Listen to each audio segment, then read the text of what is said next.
Então vamos falar um pouco sobre as variedades linguísticas. Vamos começar a aula aqui com um poema do Mário de Andrade, então um grande escritor brasileiro, escritor do período modernista brasileiro, né? Que disse o seguinte: que importa que uns falem mole, descansado, que os cariocas arranhem os R's na garganta, que os capixabas escancarem as vogais, que tem 500 réis meridional, vira tostões do rio pro norte. Juntos formamos este assombroso de misérias e grandezas. Brasil, nome de vegetal. Então, qual é o tema desse poema? Esse é um poema que fala justamente sobre a questão das variedades linguísticas, né? O Brasil é um país de proporções continentais, ou seja, ele tem o tamanho de um continente, né? Então, sendo assim, o Brasil ele tem vários falares, né? O Brasil tem várias, o que a gente chama de variantes linguísticas da língua. Para estudar as variantes linguísticas, o que a gente tem que levar em conta? Primeiramente, que cada um de nós, quando nasce, começa a aprender a língua em casa com os familiares. E a gente já vai aprender a nossa língua intermediada por eles. A língua, lembrando, o meio de uso da linguagem verbal, tá? Como a gente viu na última aula.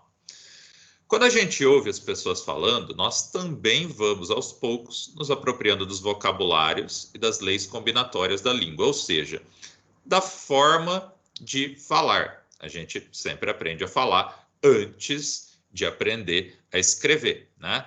A gente primeiro utiliza a linguagem não verbal do choro, né, que é o que a gente tem para se comunicar, e conforme a gente ouve, a gente vai aprendendo a linguagem verbal, a língua, o idioma com o qual temos contato.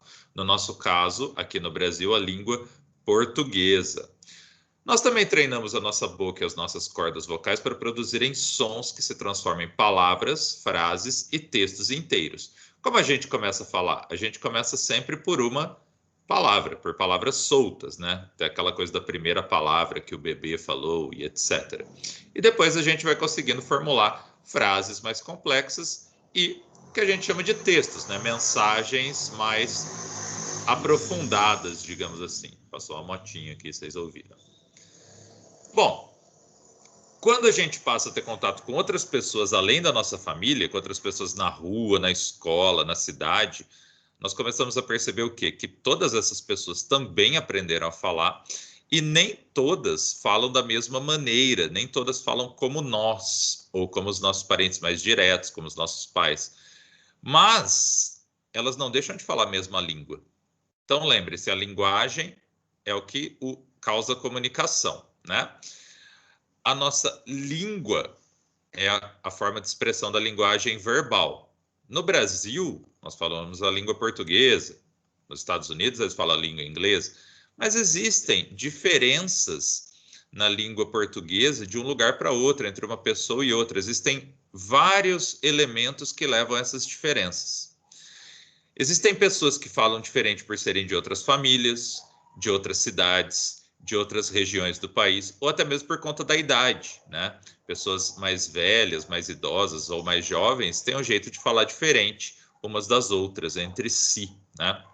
São as falas de grupos de idades diferentes.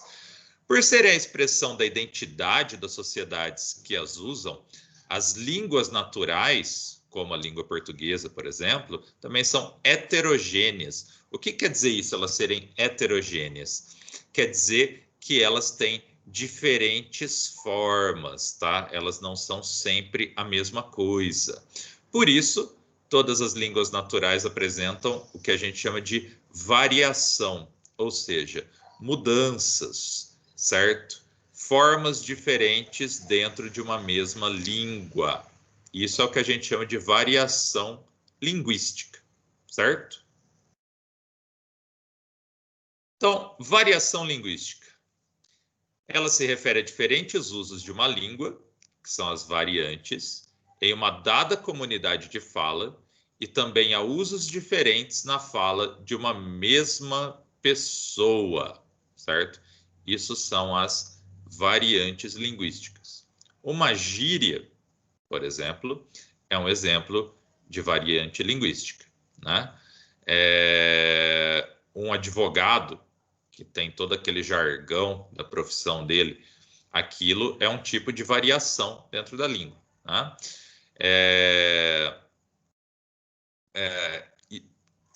Conceitos aqui que eu estou usando em aula, que eu tenho que explicar, né? Que eu vou adaptando de acordo com o público, né? O próprio conceito de variação tem que explicar para vocês. Por quê? A compreensão de uma língua depende de vários fatores, né? Da relação do falante com essa língua. E nessa aula a gente vai ver justamente isso, né? Alguns desses fatores. Então, olha só. Quando a gente está falando de um mesmo momento histórico, né? Quando a gente está falando ali de um momento dentro da história, a gente fala em variação sincrônica. Sincrônica, tá? Isso daí, por enquanto, vocês vão só prestando atenção, depois vocês veem o vídeo lá e vocês podem ir dando pause e fazendo anotações. Na variação sincrônica, nós temos, esqueçam esses nomes difíceis e foquem nos entre parênteses. A variação regional, ou seja, por região. A variação social, né, que depende do extrato social, da classe social da pessoa. A variação entre a língua falada e a escrita, né, que é a chamada diamésica. E a variação entre a língua formal e a informal, entre a língua culta e a coloquial, né? Que é a chamada diafásica. Isso é a variação em um mesmo momento histórico. Além dessa, a gente tem as mudanças que acontecem na língua no decorrer do tempo, que é a chamada variação histórica ou diacrônica. Beleza? Então, primeiramente, a gente pensa na região do falante, né? A língua portuguesa, ela não é falada só no Brasil, né? Ela é falada aqui no Brasil, está desatualizada aqui, né? O Brasil já tem mais de 200 milhões de habitantes, né? Mas aqui está, Brasil, 185 milhões de falantes da língua, no caso, né? Nem todos os habitantes do Brasil são falantes de português, mas já é um número maior que esse, né? Nós temos em Portugal, por volta de 10 milhões de habitantes. Que outros países falam português? Cabo Verde, Guiné-Bissau, São Tomé e Príncipe, Angola, Moçambique e o Timor-Leste. E aqui é o número de falantes de português em cada um desses países, onde o português é a língua oficial ou uma das línguas oficiais. Existem, claro, falantes de português espalhados por outros países do mundo, mas não são países onde o português é a língua oficialmente falada no país, né? Então, em geral, esse pessoal fala português, mas dentro daquele país utiliza a língua que seria a língua oficial do país, né? Nos diferentes países aqui marcados, ou seja, em países diferentes que são regiões diferentes, nós já teremos, claro, variações da língua. Por quê? O português de Portugal, por exemplo, é diferente do português do Brasil. E esses dois são diferentes do português de Angola, por exemplo, né? Mas dentro, olha o tamanho dos outros países que falam português e olha o tamanho do Brasil. Dentro de um país como o Brasil, um país de proporções continentais, como eu já falei, nós temos diferentes regiões. Em cada uma dessas regiões, e às vezes dentro de uma mesma região, nós temos formas diferentes de se falar esse português que a gente chama de português brasileiro. Então, cada região do país, cada região do Brasil, tem um conjunto mais ou menos homogêneo, ou seja, parecido, de características fonéticas, ou seja, de forma de falar o português. Um sotaque próprio, que dá traços distintivos, né, diferentes a esse falante nativo, e um sotaque que, em geral, passa a ser a sua marca, mesmo quando ele não vive mais na sua região de origem. O que isso quer dizer? O português que se fala no Nordeste, em várias regiões do Nordeste, ele pode ser parecido entre si. Isso quer dizer que ele é homogêneo. Ele tem aquele sotaque homogêneo da região, né? Mas o português que o nordestino fala, o sotaque dele é diferente do sotaque do paulista, por exemplo. E o sotaque do paulista é diferente do sotaque do mineiro, que também é diferente daquele cara que vem do Nordeste, né? E o de todos eles é diferente do cara do Rio Grande do Sul, né? Então, isso é a variação regional, que depende da região de onde vem o falante, de onde ele se iniciou como falante nativo, de onde ele aprendeu a falar, com quem ele convivia quando ele foi aprendendo, adquirindo ali o conhecimento da língua, o dom da fala na língua, no caso aqui a língua portuguesa. Um exemplo é aqui o da palavra do pão, né? Que é aquele que a gente chama de pão francês aqui em São Paulo, né? Que tem nomes diferentes, né? Então, por exemplo, em Portugal ele chama carcaça ou cacete, né? Olha só o nome, né? No Rio de Janeiro é o pão de sal. No interior do Nordeste é o pão aguado. No Ceará é o carioquinha, né? Quer dizer, olha só, no Rio é o pão de sal, no Ceará é carioquinha, né? Que não é o nome que ele tem no Rio de Janeiro. A gente aqui chama de pão francês, mas na França também não, né? Não é o que eles chamam de pão, é o que eles chamam de pistole, né? Que seria ali um tipo de pão.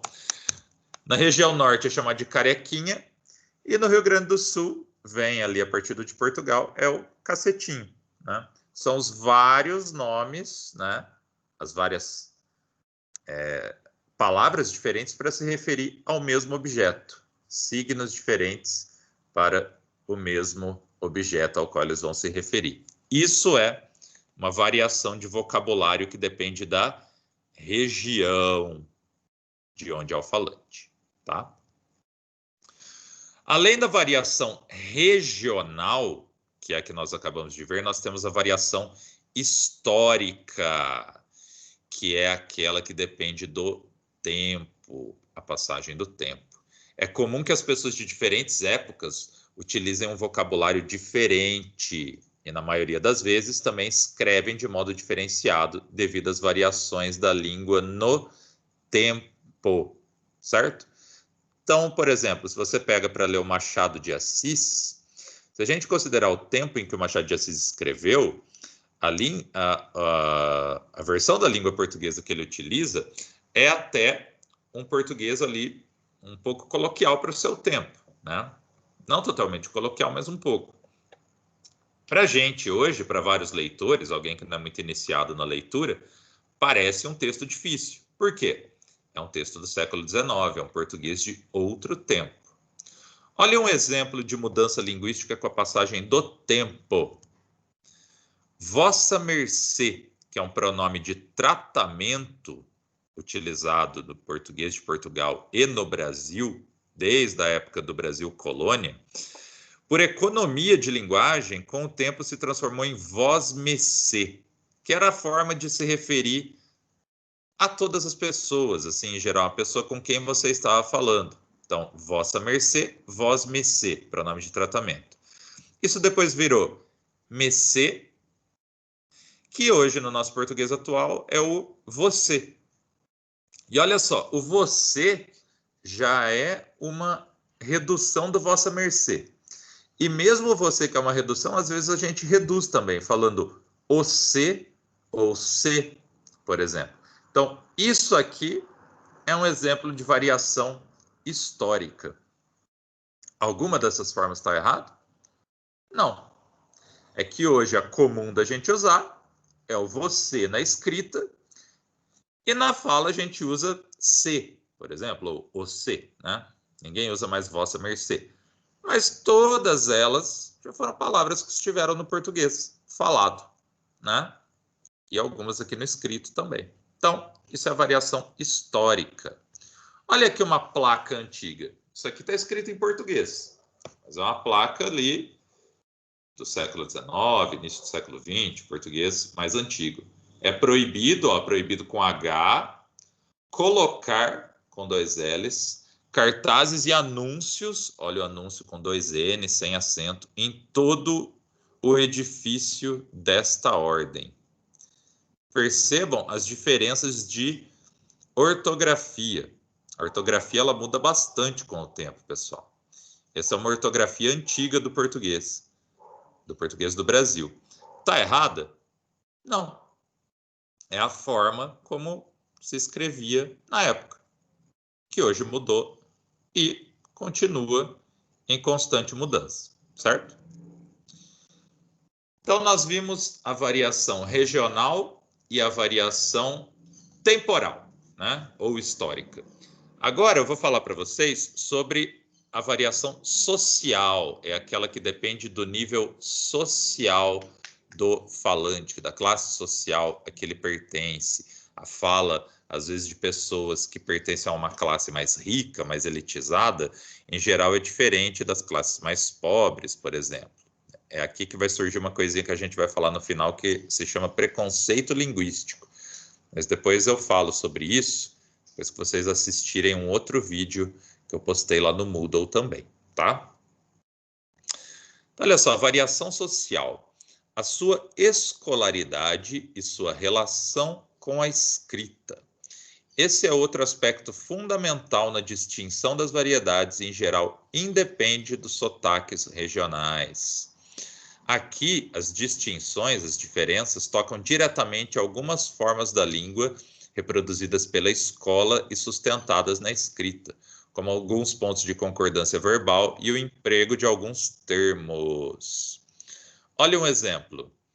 Temos aí a patroa e a empregada, né? Ou seja, aquela que pertenceria a uma classe social mais alta, mais rica, e a outra a uma classe social mais pobre, né? E essa tirinha, que esse cartoon está fazendo justamente uma brincadeira com isso, né? Com essa variação social do uso da língua portuguesa. Então a patroa diz assim: hoje é o seu primeiro dia e já vou logo avisando, Georgina. Nós acordamos às 7 horas e tomamos café às 7h15. Não precisa se preocupar comigo, patroa. Eu só acordo às 9. Então, olha só. Deu para entender o que ambas falaram, né? As duas falas estão em português compreensível, né? Mas existem diferenças no falar aqui, que dependem da classe social dessas pessoas, tá? Depois eu falo mais sobre isso. Aqui nós temos uma outra, ó. Temos uma pessoa jovem e um senhor, alguém mais velho, né? Então a pessoa mais jovem fala assim: a Verinha é uma gata. De que raça? Eu mandei ver. E foram? Demorou. É que a condução atrasou. Tô bolado. O quê? Levou uma bolada? Pô, vô, tu não saca nada. Hoje em dia eu não saco nada mesmo, mas quando era jovem, sacava muito bem no vôlei e no tênis também. O que nós temos aqui? O rapaz usando gírias, né? Que já são até um pouco ultrapassadas, né? Mas que seriam ali gírias de jovens. E o senhor que não entende que, por exemplo, aqui gata que está tudo sendo usado no sentido figurado, no sentido do uso da gíria mesmo, né? E o senhor não entende por quê? Não são gírias da época dele. Então aqui nós temos a variação em relação à faixa etária, a idade, a mudança no tempo, certo? A idade do falante, beleza? Então nós vimos até agora a variação regional, histórica, social e aquela que tem a ver com a faixa etária, com a idade do falante. Além disso, nós temos a situação da fala, né? Então, eu não me comporto como falante de um mesmo jeito em uma entrevista de emprego e conversando com os meus amigos, por exemplo, né? Em algumas situações eu vou assumir um registro mais formal da língua e em outras eu posso falar de um jeito mais coloquial, depende da situação em que eu me coloco, da situação da minha fala. Então, olha só, todo o conjunto das circunstâncias que cercam o momento do enunciado, ou seja, o momento em que a fala está ocorrendo. O mesmo falante empregará variedades diferentes da linguagem, dependendo de onde ele está. Exemplo, na sala de aula, num campo de futebol, em casa, né? Da pessoa ou pessoas com que ele está falando, o chefe, a mãe, um assaltante, né? O vizinho, um desconhecido no ponto de ônibus, a sua intenção ao falar, a intenção pode ser dar uma ordem, convencer alguém, fazer um pedido, recusar um pedido, né? Pedir a alguém em casamento, mentir, a situação específica. Um incêndio, entardecer à beira do mar, uma pessoa atravessando a rua com pressa, né? Etc. E as possibilidades são virtualmente infinitas. Ou seja, o jeito que eu vou falar depende de com quem eu estou falando, qual é a situação em que eu estou falando, qual é a minha intenção ao falar e onde eu estou falando, né? Então, olha lá. Onde, com quem, a intenção e a situação, tá? É aí que eu escolho o meu modo de falar, beleza? Tá aqui só mais um cartoon também brincando com essa questão das variedades, né? Falo fluentemente inglês, espanhol, francês, russo, italiano e alemão. E o português? Aí varia, né? Então usa a brincadeira aí com uma conjugação errada do verbo, né? Uma conjugação que não é a conjugação da norma culta, digamos assim, né? Da norma padrão. Com tantas variedades, pessoal, existe uma forma correta ou uma forma errada de falar? Nós podemos afirmar isso? A variação linguística ela é fruto da riqueza de uma língua e da multiplicidade de uso e situações comunicativas construídas pelos falantes. Então, não existe forma correta ou errada, tá? Não há, então, se a gente pensar nesse estudo social da língua, que é a sociolinguística, um espaço para qualquer preconceito relacionado às determinadas variantes. Por quê? Se é compreensível dentro da língua, elas são possíveis, né? Então, elas não estão erradas, tá? Por isso, nós não podemos dizer que uma forma de falar é certa ou errada. Nós vamos pensar se ela é adequada para uma situação. Por exemplo, é adequado eu escrever uma redação para o Enem como se eu estivesse falando na mesma linguagem que eu uso para falar com os meus amigos próximos? Ou numa redação eu vou usar um jeito mais formal, né? Mas isso é uma questão de adequação, não de certo ou errado, beleza? E aí vai entrar a ideia ali do preconceito linguístico, sobre a qual eu vou falar mais depois, mas eu só vou introduzir aqui para vocês. Quando a gente afirma que alguém não sabe falar corretamente porque não utiliza a variedade de maior prestígio social, que é aquela que a gente chama de norma padrão ou norma culta, ou mesmo quando nós não aceitamos uma diferença na pronúncia e no léxico de uma pessoa, como por exemplo quando se tem preconceito contra o sotaque nordestino, por exemplo, nós cometemos o que se chama de preconceito linguístico. O preconceito linguístico, ele também se está mascarado, né? Ele se esconde em afirmações que parecem inocentes, como o certo é você falar assim porque é assim que se escreve. Ou você não sabe nem falar português direito. Ou, esse cara aí, esse nordestino, fala tudo errado. Ou, essa pessoa não foi para a escola, então ela fala tudo errado. Isso daí é o que a gente chama de preconceito linguístico. Beleza, pessoal?